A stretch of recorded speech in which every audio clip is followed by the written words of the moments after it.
question comes up a lot. Hey, I know I'm about to fall. What do I do? Right? Important question, and there are a couple ways to approach it. The one thing I'm really trying to avoid is I really want to try to avoid falling straight backwards.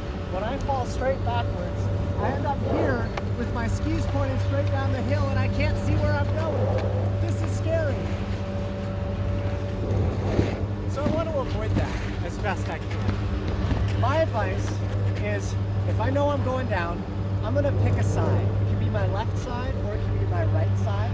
I usually like to prioritize my uphill side, so in this case that's my left side.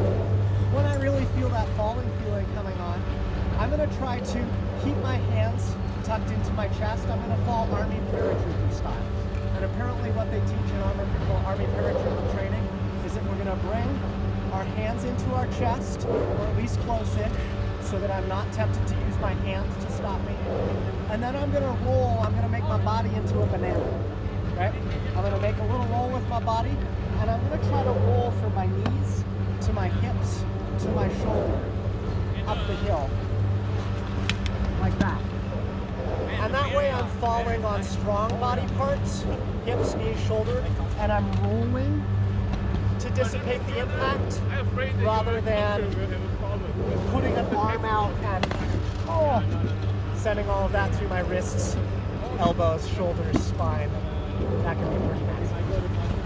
The good news is if I pick a side and I fall up the hill, I often end up sitting here with my skis pointed straight across the hill, where it's really easy to push myself back up again. And then telling we've got a lot of different ways to get ourselves back up on skis. So I'll leave it to your minds to imagine some of that. What I really want to make sure is after a fall, no matter how wiggled and tangled I've gotten, let's say I really did myself a doozy, head downhill. First off, I'm going to try to get my skis untangled. I'm going to get them both facing the same direction. Okay. Second off, I want to get my skis below me. Because if I try to get up right here, right now, I'm going to fall backwards like that. Or if I try to get up right here, right now, like this, my skis are going to slide out from under me. So I want to get them downhill of me and then perpendicular to the hill. Once they're perpendicular to the hill, I've got two good options.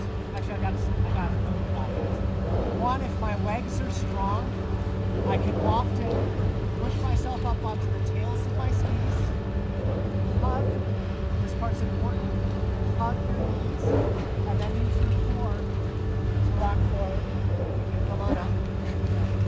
This hug avoids the scary position here, which can be bad for ACLs and trying to get up from weight well behind your knees. Forward. If you're flexible, and I'm not particularly flexible, so this one's really difficult for me, you can kind of get into a side plank and then walk your hands around. This one's actually easier on telegear than it is on alpine gear. And then walk yourself back up. On alpine gear, that requires flexibility that I don't always have. And then the third and final option here is that if I find myself here and I just am not having a whole lot of success getting up, and guess what? My heel piece here, or my binding, is really easily accessible.